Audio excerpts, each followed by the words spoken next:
नमस्कार, बहुत बहुत स्वागत है आपका उल्टा चश्मा यूसी पर। और मैं हूं चंद्रकांत शुक्ला। बात करेंगे आज खास तौर पर उत्तर प्रदेश की। उत्तर प्रदेश में कुछ मसले हैं जिन पर बात करनी बेहद जरूरी है। उत्तर प्रदेश के सुल्तानपुर में एक डकैती पड़ती है। डकैती के बाद पुलिस एक्शन लेती है। एक्शन में कुछ आरोपियों के सरेंडर हो जाते हैं, लेकिन मंगेश यादव नाम के एक लड़के का एनकाउंटर होता है। अब इस एनकाउंटर पर कई तरीके के सवाल उठ रहे हैं।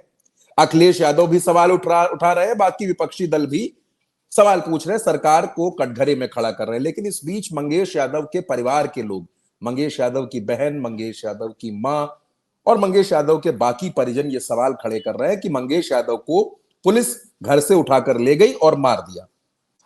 अब मंगेश यादव की ये जो एनकाउंटर है, इस पर जो सवाल है, और जिन्होंने एनकाउंटर किया, जो उस टीम को लीड कर रहे थे, डीके शाही, उन पर भी कई सवाल है, जिस तरह से वो पब्लिक फोरम में आकर बातचीत कर रहे हैं। और इसके अलावा ब्रजभूषण सिंह, पूर्व सांसद ब्रजभूषण सिंह ने कई सवाल खड़े किए हैं। एनकाउंटर पर भी सवाल खड़े किए, बुलडोजर पर भी सवाल खड़े किए, और अपने मसले पर, जो उनका मसला है, उस पर उन्होंने कहा कि बीजेपी ने उनका साथ नहीं दिया। अगर साथ दिया होता तो ना एफआईआर होती, ना चार्जशीट होती। बहरहाल इन तमाम मुद्दों पर बातचीत करने के लिए हमारे साथ वरिष्ठ पत्रकार, राजनीतिक विश्लेषक श्री केपी मलिक सर मौजूद है। सर, बहुत स्वागत उल्टा चश्मा पर आपका। जी नमस्कार, धन्यवाद। सर, मैं पहला सवाल वहीं से शुरू करना चाहता हूं, मंगेश यादव के एनकाउंटर से। वो जो एनकाउंटर हुआ, उस पर तमाम सवाल खड़े हो रहे हैं। आखिर इन सवालों के पीछे की वजह क्या है, और आप इस घटना में क्या देख पा रहे हैं? आखिर ये है क्या? देखिए चंद्रकांत जी, अगर आप देखें कि कुछ दिन पहले हमारी आपसे चर्चा हुई थी, जी इस प्रकार से बुलडोजर पर सवाल उठ रहे हैं कि बुलडोजर एक ऐसा सिस्टम हो गया है कि जी कहीं भी कोई दिक्कत है बुलडोजर चला दी। जी मैं उसी घटना से इसको इसलिए जोड़ता हूं कि कहीं ना कहीं पुलिस के ऊपर इस तरह का दबाव रहता है कि इतनी बड़ी लूट हुई है, लॉ एंड ऑर्डर बदनाम हो रहा है उत्तर प्रदेश में। एक तरफ तो आप कस्में खा रहे हैं, लोगों को बताते हैं कि लॉ एंड ऑर्डर यूपी के आने से बहुत अच्छा हो गया है, और एक इस प्रकार की लूट होना एक मैसेज देश को भी जाता है, दूसरे राज्यों को भी जाता है, प्रदेश के लोगों को भी जाता है कि अगर इतनी अच्छी कानून व्यवस्था है तो इतनी बड़ी घटना कैसे हो रही। तो ऐसा दबाव जब पुलिस के ऊपर पड़ता है तो पुलिस इस तरह की घटनाएं करती है। पुलिस के लिए कोई ये नई बात नहीं है, और उसमें एनकाउंटर भी होते हैं और कई निर्दोष लोग भी मारे जाते हैं। हालांकि ये जांच का विषय है, इसमें जांच होनी चाहिए, लेकिन हम जितना इस मामले को अभी तक समझे हैं, देखा है, उसमें सबसे पहले हम वो ज्वेलर का बयान देखते हैं। ज्वेलर ने कहा कि मेरा लगभग 1 करोड़ 35 लाख का माल चोरी हुआ है और मुझे अभी तक 10% भी नहीं मिला है। तो ये तो पुलिस बरामदगी दिखा रही है। दूसरी बात यह है कि पुलिस ने कुछ लोगों को सरेंडर कराया है, सरेंडर कुछ लोग हो गए हैं, और इनका बताया कि सरेंडर नहीं किया तो पुलिस ने एनकाउंटर कर दिया। ये थ्योरी पुलिस की घिसी पिटी थ्योरी है, और इस पर लगातार सवाल उठते रहे हैं।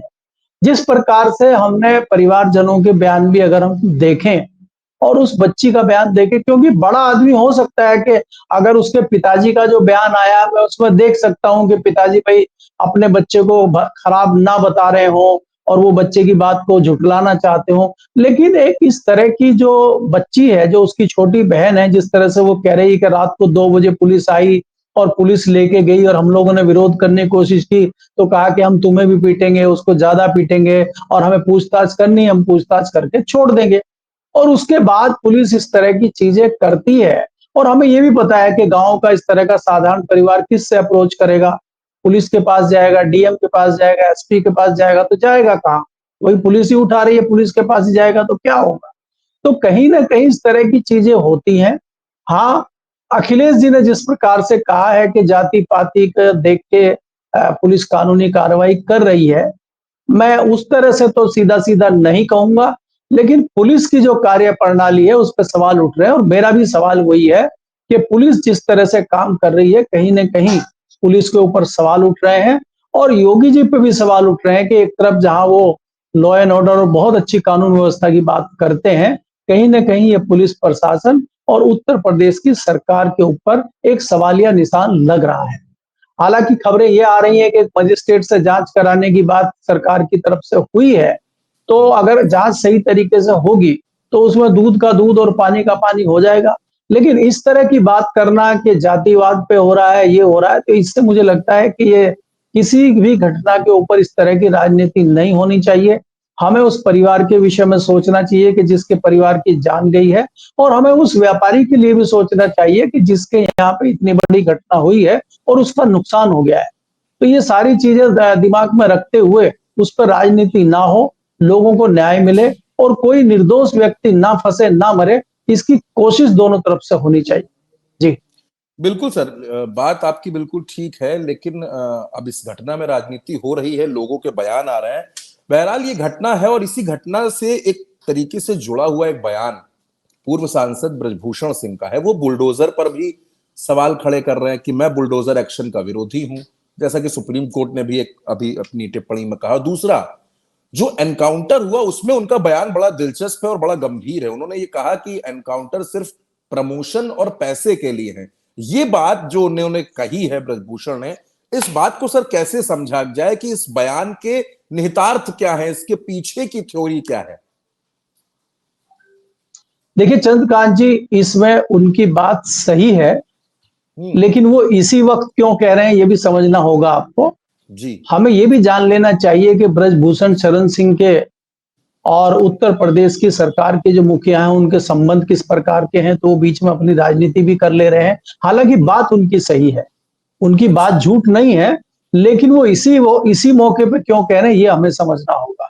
अगर आप याद करें 2017 में आदित्य योगीनाथ की सरकार आने के बाद में जिस प्रकार से सैकड़ों एनकाउंटर उत्तर प्रदेश में हुए थे और उसमें जो जो लोग इन्वॉल्व थे वो आज किन परिस्थितियों में काम कर रहे हैं, कैसे उनके प्रमोशन हुए, कैसे वो सरकार के दुलारे बने हुए हैं। तो इसमें कोई झूठ नहीं है कि पुलिस प्रशासन के लोग जो है प्रमोशन पाने के लिए इस तरह की कई बार निर्दोषों की भी हत्या कर देते हैं या एनकाउंटर कर देते हैं, इसमें कोई दो राय नहीं है और ये कोई बात 100% झूठ भी नहीं। लेकिन मैं फिर वही बात पे कहता हूं कि आज ब्रजभूषण सिंह इसमें अपनी राजनीतिक रोटियां सेक रहे हैं क्योंकि उनको एक मौका मिल गया है। इस पे तो बुलडोजर वाली बात पे तो हम और आप भी कह रहे हैं कि और सुप्रीम कोर्ट ने भी माना है कि बुलडोजर का कोई कानून तो है नहीं, बुलडोजर का प्रयोग जो है वो गैर कानूनी है, गैर वैधानिक है।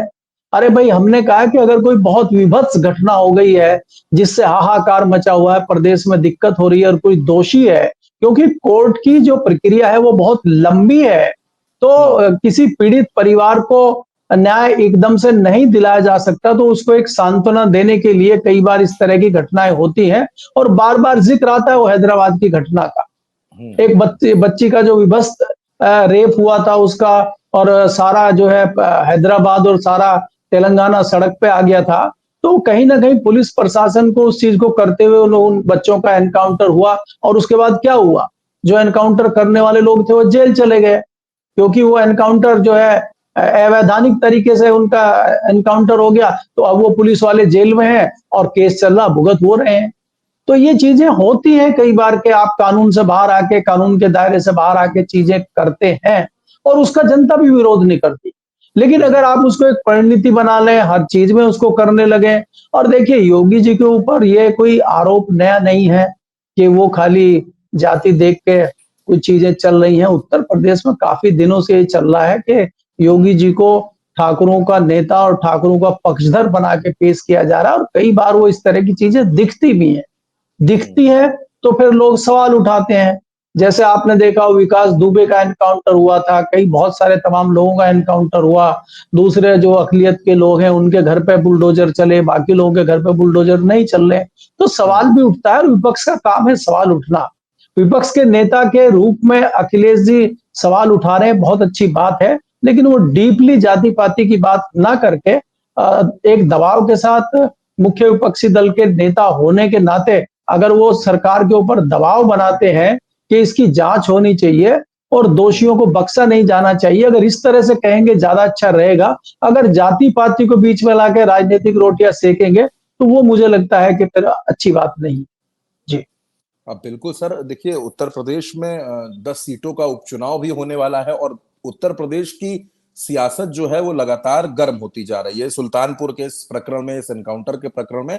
और ब्रजभूषण का बयान भी इस राजनीति को एक अलग हवा देने की कोशिश कर रहा है।